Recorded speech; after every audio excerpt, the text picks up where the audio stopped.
and welcome everyone for being here today. I'm very excited because it's actually the first time that I ever moderate a panel only with women. And this is very unique in the crypto space, actually. So, very excited for the conversation that we're going to have today. And I'm going to start with introducing, and I would like for you guys to introduce a little further yourself. But we have Esmeralda Gomez, author of Tu Salud Financiera, with us, Efrat Fenningson, host at You Are the Voice, Paola Moran, VIP and Institutional Finance, and then Nasil from Senior Relationship Manager at Sapo Bank. So let's begin by just doing a quick introduction of all of you, starting with Esmeralda. Thank you very much. I am a reference in financial health in Spain. I'm a speaker. I have different companies around the world in educational. That it's the key of the society. And I am a writer in Grupo Planeta. I have different books. And my objective is to improve the financial health of the society. Amazing objective, I love that. Yes. Efrat. Hi, so thanks for having me. My name is Efrat. I am an independent journalist, a public speaker, and I host the podcast, You're the Voice, for the past 3 years with I don't know how many millions of views already. It's really picked up since I started. I have a corporate career behind me of 20 plus years in tech and marketing, and I had left that career in 2022 to start this new journey as an independent journalist and a media host podcast because I just felt the need to kind of balance the media world with some truth. Because I think the media today is very biased and bought on the most part by other organizations. So we need to balance that with some independent media that is not afraid to speak about things that are outside of the consensus. And so that's why I started my journey. I'm also writing for some international magazines, mostly about CBDCs, Bitcoin, health. I'm a Bitcoin and freedom maximalist. And I'm a mother to a 16-and-a-half-year-old son. Yeah. Thank you. Hello, everyone. We can use one. Nice and small audience. I see some common faces. My name is Paola. My background is actually in VC, in entrepreneurship, back in New York. Lived there for 7 years, and then it took me back to VC back in Madrid, small VC, 50 million euros, and we started investing in blockchain 6 years ago when blockchain wasn't almost a word in Spain. Back then, regulators didn't even have regulation for crypto. Then I moved to B2Me. B2Me, it's a Spanish exchange. We raised 20 million, and I was leading the token, the utility token for them. After that, moved to Telefónica, which is a Nasdaq-listed communications company. And I was leading for them the crypto digital assets vertical and Web3 partnerships. Long story short, currently I'm in Binance, in Dubai, leading VIP and institutional. I work with hedge funds, family offices, trading desks.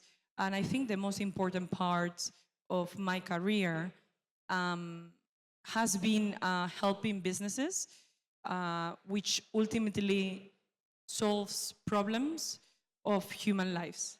And I don't know if you guys agree. I think my purpose in life is actually helping a human to solve a problem that makes their life ultimately better. So I've been jumping from company to company to try to discover and fulfill that only purpose that I have in life. And that's all on my side. Thank you. It's beautiful. Thanks. Hello everyone, my name is Dasli. I started a few months ago with Zapo Bank. I have 20 plus years of experience in capital market. I started with M&A and then moved into Inspection Générale Centrale of BNP Paribas, and from there to capital market, more than 15 years in asset management, then in private banking, always in the technical side. Then I moved to private equity for 2 years. And my interest for blockchain peaked at that moment when I was in front of the blockchain-based companies and I had to evaluate them, but I could evaluate the company in a classical fashion. but I couldn't evaluate the technology beneath it. So that's where I got interested in the blockchain, in cryptocurrency. I joined Binance for 2 years, and then I joined Apple. I'm based in Dubai, and I cover MENA and part of the Europe for Zappo Bank as a relationship. Thank you so much. So I want to kick off the conversation with effort. And you were mentioning that you took that leap to become, from a corporate career to become an independent journalist. What do you have to unlearn from money along the way, and why did you take that leap? So I took that leap because when COVID hit and I had to experience I would call it human rights violation by my state, my government, on my free will and my bodily autonomy and my son's bodily autonomy, I was horrified to discover how authoritarian a government can be. And yes, we are talking about the state of Israel, so it may not come as a surprise to some of you, but I still thought that I'm living in a democracy, a Western country where you can actually exercise your free will. And it was very hard, and I had to pay big prices for standing up for myself and my son and not going along with everyone else and doing what I thought was right for me. And because of that, I started to speak out because I could see the loss of democracy. I could see how human rights are being violated again and again in Israel on many levels. It started with COVID, but I then saw it everywhere. And I spoke out, and I created videos and created content about it. And people from around the world just kept telling me, keep doing that. We need more of that. We need to hear the truth. And I was like, okay, I think that if I'm going to leave that world behind, what I'm going to do is just do that full time. Because when I did that, it just felt like honesty, truth, connecting to myself and just being really authentic was the right way to go. We are self-censoring ourselves so much these days because there are things that are right to say, wrong to say, because corporations allow us or not allow us, because there's a boss that tells you what you can or cannot do. And I wanted total freedom. And at that moment, Bitcoin also entered my life around 2021.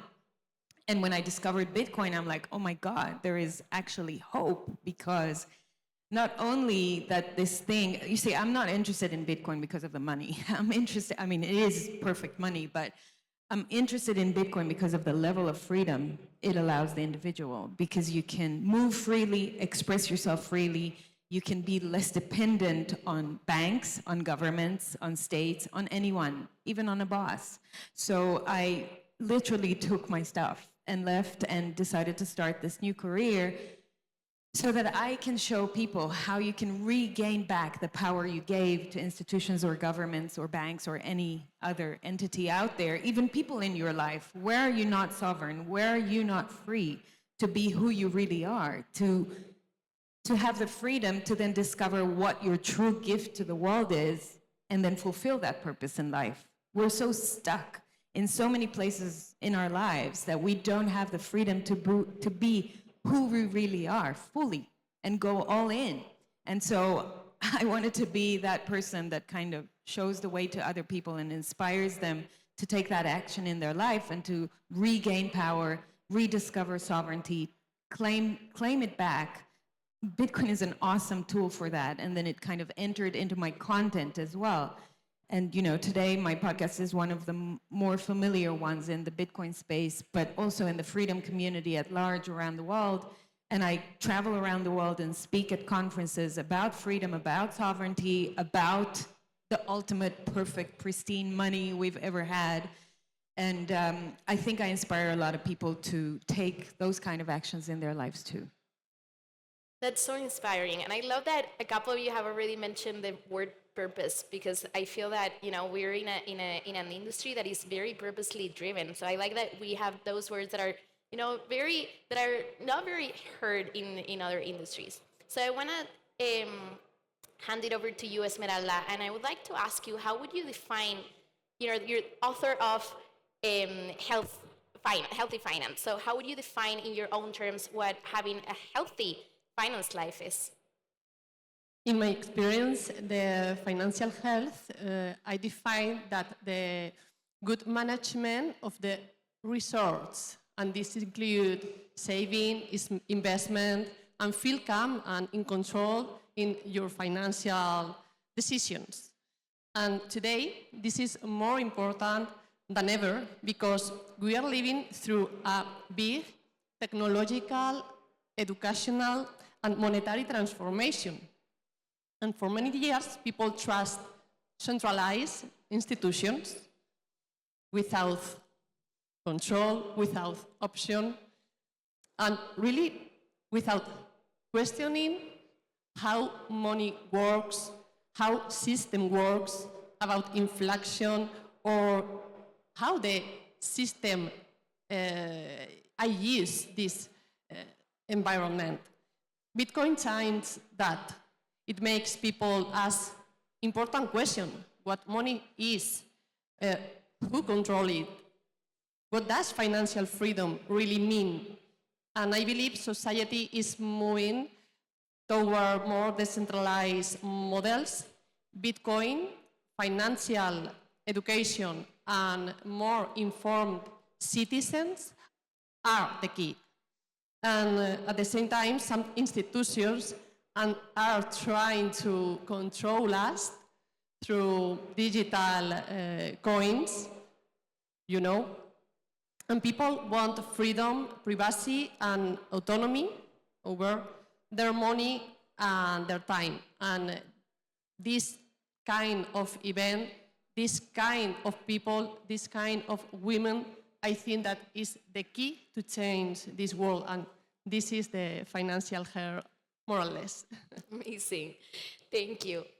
Paola, moving on to you and getting a little bit more to the ground, what do you think that's women's appetites for Bitcoin, in your opinion?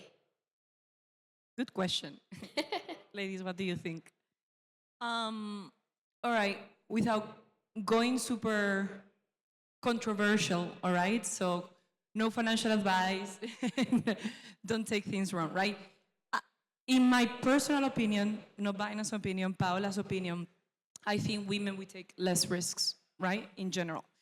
We take a huge risk by having kids, which I think is more than enough, right? But in general, we take less risks. When I was in the VC back in the days, I actually helped 210 companies in within 2 years, created LLC, and then we raised money from some of them. Most of them, 90% of it, were men, fully men.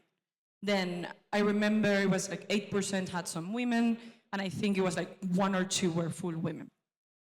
A spectrum of basic investment, basic, like I take a risk and I open my own company, not even to the level of Bitcoin. So I think the relationship of Bitcoin and women is starting.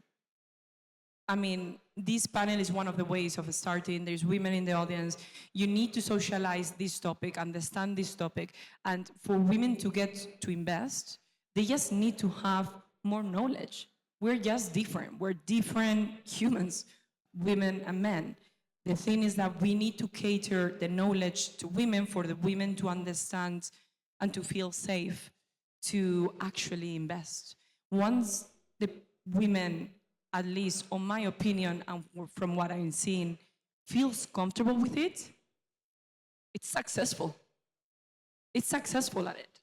Like, I have women around me that invest in futures, in perps, which with the geopolitical issues that we have nowadays, that you and me, we know perfectly, liquidation is quite around the corner, right? And I have a lot of women that are investing in Bitcoin in within perps, perpetuals, and futures, which is the riskiest part of the market right now.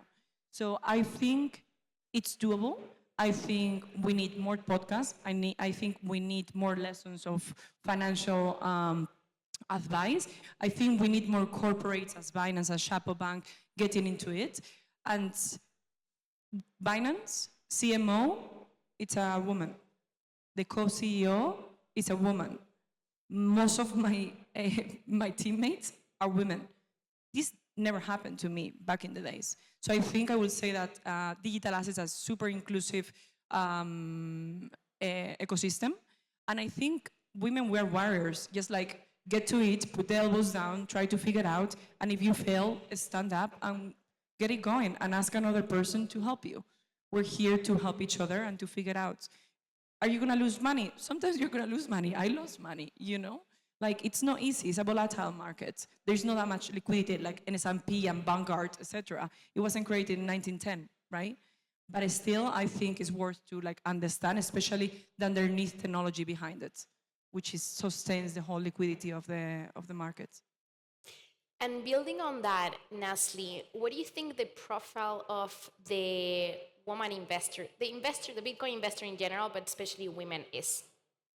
You have different sort of profile of investors, as Paola mentioned. You have most of the women are very cautious because they came and they were included into the financial world rather late.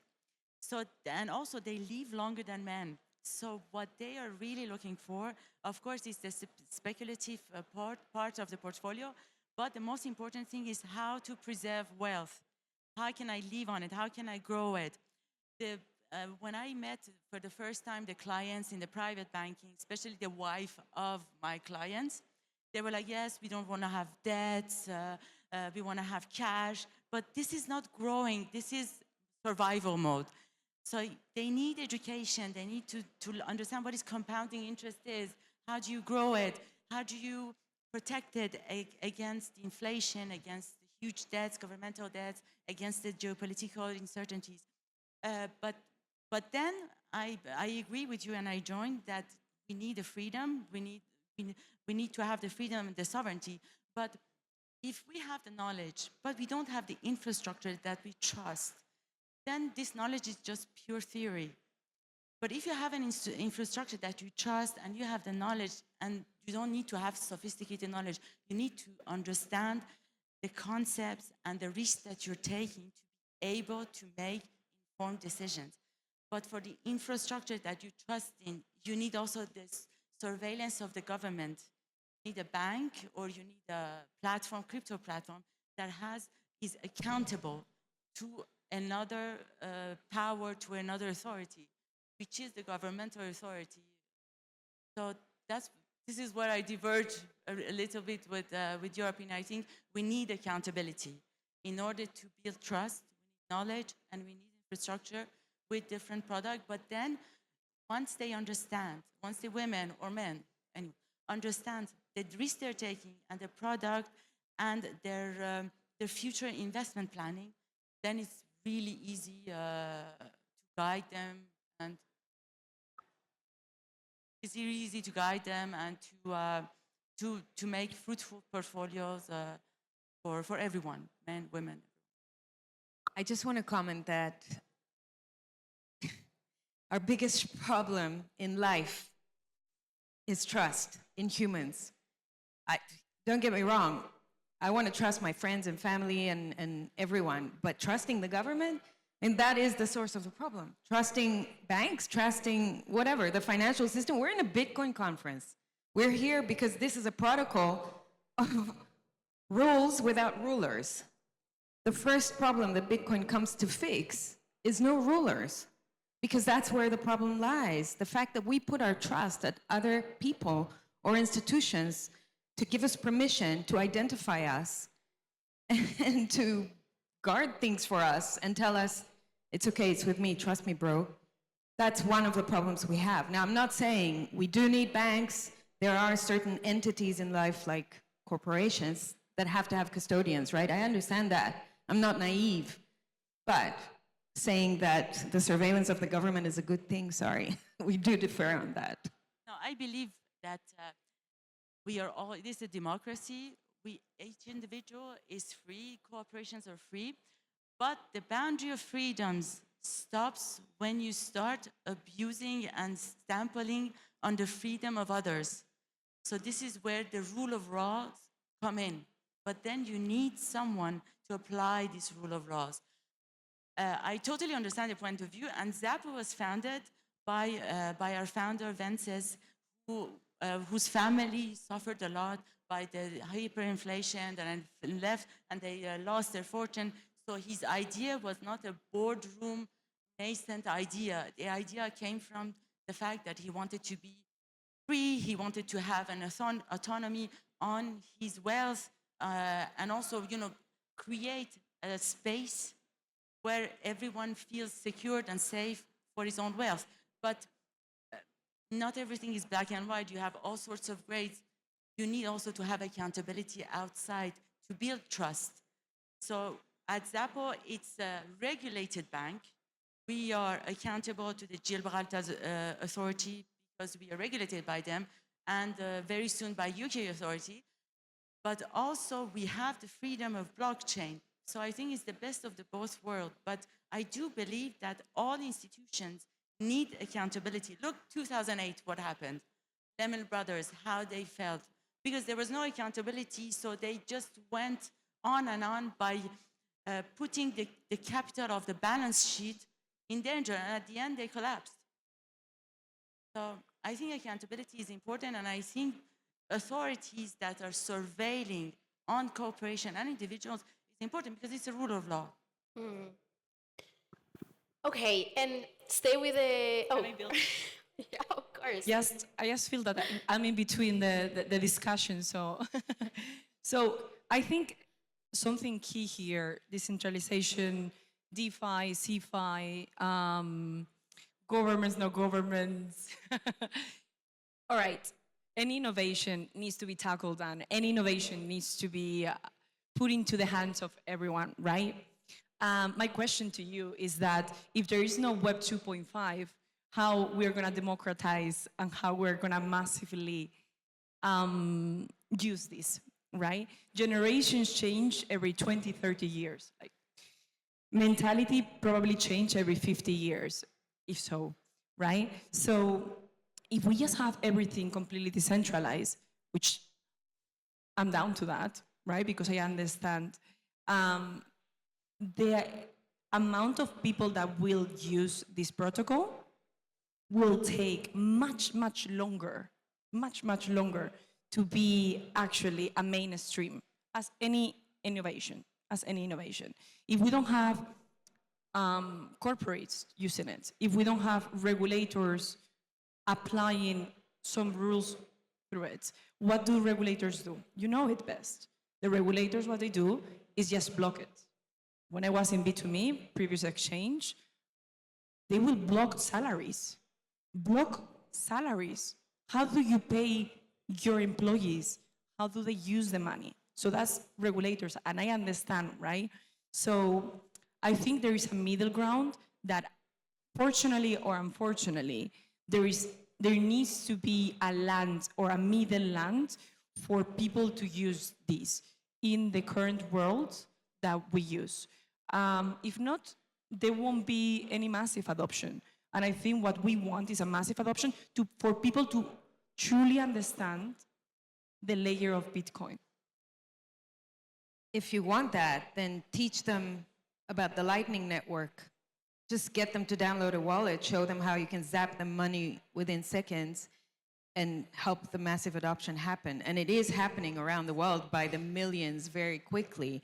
It's just that the power of the governments and the propaganda of the media that is bought by governments and by other globalist organizations is the one that has the fiat, the money, to prop that up, to get you guys to sit here and say, no, surveillance of governments is okay. It's not okay. It's not okay. People should have the freedom to choose whatever they want. And we do, if we want to see a major change in the world, it cannot be inside the existing system. I mean, we are in a transitory phase. In the next decade or two, we're going to see Bitcoin penetrate, as you said, institutions, corporations, governments, nation states. It's going to get everywhere. And people like you are needed in all those different levels of society. I totally agree with that. We all have a role to play. But we need to understand that in the end of the day, if you truly understand what the Bitcoin protocol is, then the Bitcoin protocol cannot coexist with the fiat system. They are like oil and water. They don't mesh. So at one point, we're going to reach a tipping point where every individual, whether they're an individual and that's it, or they represent an organization, will have to face the fork in the road and ask themselves, where do I go? Okay, and it may take years, but we will get there because everyone is starting to understand that Bitcoin is like no other invention we've ever had, especially not in the monetary financial space. So it will take over. It's just going to take a bit longer. Anyway, it's good to have a diversity of opinions. Yeah. I just think that it's crucial to remember why we're here and what this thing is. Like, okay, I've said enough. No, I was gonna say, I think these are exactly the conversations that we should be having, and I like that we disagree because honestly, in most panels, everybody agrees all the time, and I think that in disagreement, there's also the middle ground, and to move forward with policymakers and to move the world forward. Like, we need this agreement and we need to discuss these things and how we solve the problems. I don't think there's one single perfect solution. I think there's learnings. There's learnings and there's evolution. So thank you for this debate. And I just want to end with one last question for all of you. And it's, in all this journey, we've talked about purpose, we've talked about education, financial education. What role do you guys feel that women should play in the space? Starting with Esmeralda. Although we have made significant progress in the financial education around the women, I think that there is barriers in the financial world, and many of these barriers are cultural and educational. For years, women are excluded for conversations about investment, about wealth, about risk, and financial decision making. Finance is also often presented as something too technical or complex. A few minutes ago, Nasli mentioned that the complex in the knowledge is difficult to transmit information, and this is the key. I think that we must do attractive the money, attractive this kind of environment, attractive the financial system, the economy. Education is key because it doesn't only provide knowledge, it builds autonomy and confidence. And this is the first step to feel confidence to advance in your financial degrees. Because we are now in Europe, but in LATAM, for example, families are led by men. And the key is to have money, to have net income. Finance is also often presented like something complex, and we have the responsibility to change that. Innovation also needs diversity, more women in financial, like in finance. Technological space means better ideas, economies, and more inclusive progress. And that is why I believe financial education is not only a tool for inclusion, it's the key of the challenge, it's the key of the change. Thank you. In a few words, because we just have 1 minute left. People underestimate the financial power of women. Women are responsible for economical and financial decisions every second of every day in their households, with their partners, with their families. And we need to take that into consideration, because when we see more women in these kind of positions and when we speak out and educate, more women are being drawn into the game. They then get educated and they learn and they can impact those financial decisions. And in Bitcoin, we have a cap of 21 million. We cannot have more than that. So we can't print more Bitcoin, but we do have a superpower. We can print more Bitcoiners. 2 words. 2 words. Yes, one, education is key. Lastly, 1 word. Clarity, resilience, education, infrastructure, and trust. Thank you. Thank you, everyone.